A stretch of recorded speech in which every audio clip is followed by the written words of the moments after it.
Olá, queridos amigos e amigas do canal. Sejam muito bem-vindos. Hoje vamos mergulhar em um dos relatos mais belos e significativos do Evangelho. Mateus, capítulo 2, versículos de 1 a 12. A visita dos magos ao menino Jesus. Vamos refletir juntos o que essa narrativa nos revela, em seu aspecto simbólico profundo, sobre quem somos, para onde vamos, e como ela continua falando para nós até hoje. Imagine-se na Judéia, em Belém, num tempo de incertezas políticas, liderado por Herodes, rei que governa por medo e ambição. Jesus já nasceu, mas sua luz ainda não se fez ver para todos. É nesse contexto que surgem os magos, sabedores do Oriente.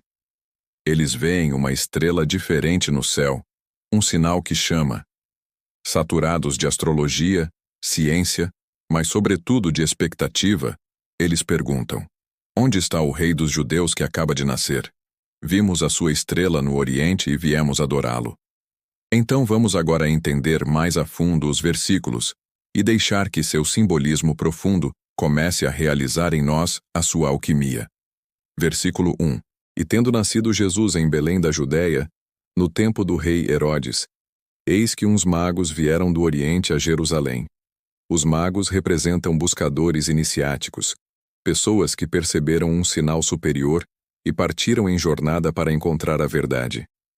Oriente simboliza o amanhecer espiritual, os nascentes da vida interior.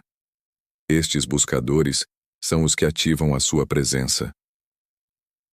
Eu sou, e tomam consciência de um farol interior, a própria presença, e seguem. São aqueles que sentem a centelha do fogo interior e iniciam práticas de invocação. A estrela que os chama pode ser vista como o clarão do Eu Sou, ou a centelha violeta se manifestando como guia. Versículo 2, dizendo: onde está aquele que é nascido rei dos judeus? Porque vimos a sua estrela no Oriente e viemos a adorá-lo. A pergunta é a intenção clara do buscador, não curiosidade vazia, mas desejo de adorar. Ou seja, de alinhar-se à presença real dentro de si. Ver a estrela indica percepção do interna desperta. Vir para adorar significa disposição a oferendar. Na prática da chama violeta, ver a estrela é sentir a necessidade de transmutar o que impede a expressão da presença divina. Versículo 3. E o rei Herodes, ouvindo isso, perturbou-se, e toda Jerusalém, com ele. A luz incomoda o poder estabelecido. Onde há ego coletivo ou estruturas do eu inferior, a emergência da presença divina provoca desconforto. Herodes simboliza o ego tirânico, as crenças e hábitos que resistem à cura. Jerusalém, a cidade, pode ser vista como a mente coletiva ou a estrutura psíquica que se assusta com mudança. A chama violeta, ao trabalhar, gera essa reação inicial. Limpeza provoca movimento. Versículo 4:4. E congregados todos os príncipes dos sacerdotes e os escribas do povo, perguntou-lhes onde havia de nascer o Cristo. A autoridade, representação do ego, recorre ao saber formal, escrituras, doutrinas, para localizar a promessa. Aí se mostra a diferença entre saber externo e presença interna.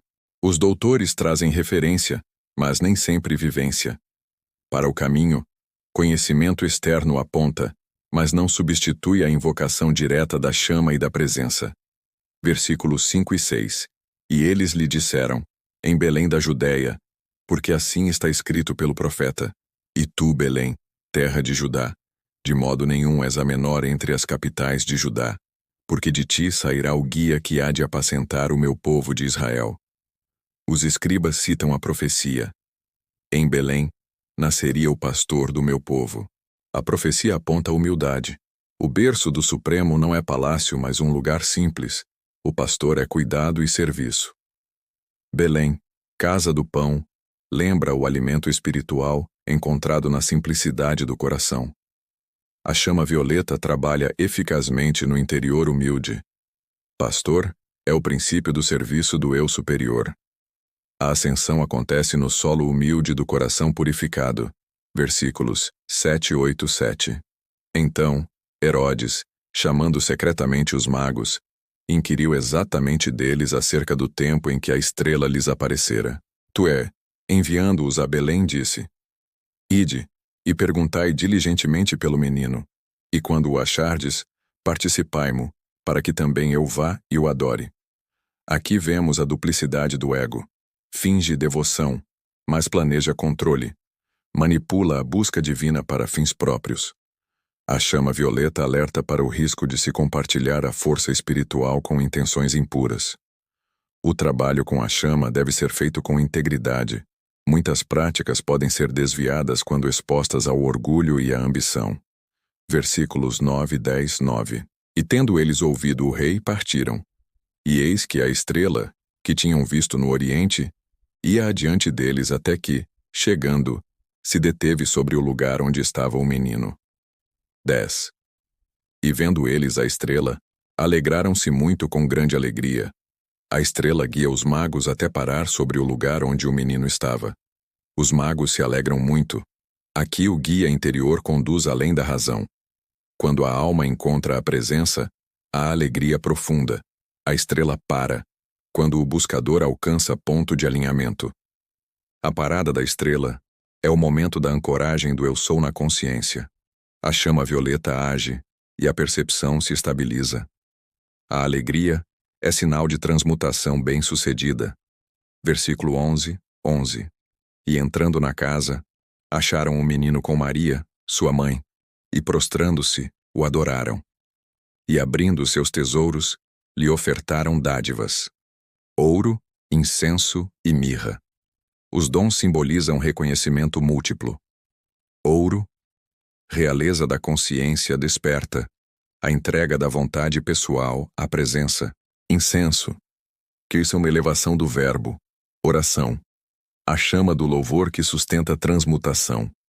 E a mirra, aceitação da senda do serviço e da purificação, inclusive das provas que transmutam karma. Oferecer esses dons é reconhecer que a cura exige entrega, culto interior e disposição a transmutar pelo fogo violeta. Versículo 12. 12. E sendo por divina revelação avisados em sonhos para que não voltassem para Herodes, partiram para a sua terra por outro caminho. A intuição, o sonho, protege. O reconhecimento de orientação superior impede que se retorne ao velho padrão. A voz dos sonhos, sinais, é o próprio eu sou orientando. Seguir por outro caminho é a consequência da purificação. A trajetória kármica muda. A chama violeta não apenas limpa, ela abre possibilidades novas, rotas de vida transformadas. Tendo ouvido esses versículos, nos perguntamos: e o que isso nos mostra hoje? Primeiro, a luz de Deus se manifesta onde menos se espera, na periferia entre os humildes nos pequenos lugares. Belém nos lembra que Deus escolhe simplicidade. Segundo, seguir a estrela exige coragem. Exige deixar segurança, deixar trilha conhecida, ouvir orientações interiores, na narrativa, guia da estrela, sonho, para não sermos capturados pelas armadilhas do poder do medo. Terceiro, adorar de verdade implica a oferta do que somos, nossa realeza, nossos dons, reconhecimento de quem Deus é, disposição de cruz, sacrifício, missão. Quarto, mudança de percurso.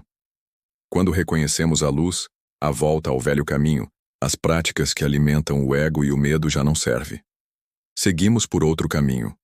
Agora vamos ao decreto, para ser falado por todos aqueles que queiram interiorizar a energia densa passagem. Fale em voz alta, com sentido de presença, como um mantra. Decretando várias vezes, você cria em torno de você um magnetismo de proteção e orientação. Eu sou a presença que me guia. Eu sou a chama violeta que transmute todo temor, todo padrão e toda sombra. Ofereço a minha vontade ao bem maior. Ouro da consciência, incenso da devoção, mirra da entrega. Sou guiado por sonhos e pela estrela do meu eu sou, e transformado, retorno por outro caminho, caminho de amor e serviço. Assim é. Se estas palavras tocaram seu coração, se você deseja seguir essa estrela na sua vida, Deixe nos comentários. Eu sigo. Compartilhe este vídeo para que outros também contemplem essa luz. Inscreva-se no canal, ative o sininho para não perder os próximos estudos. Que a paz e a luz do menino de Belém estejam sempre com você. Até o próximo vídeo.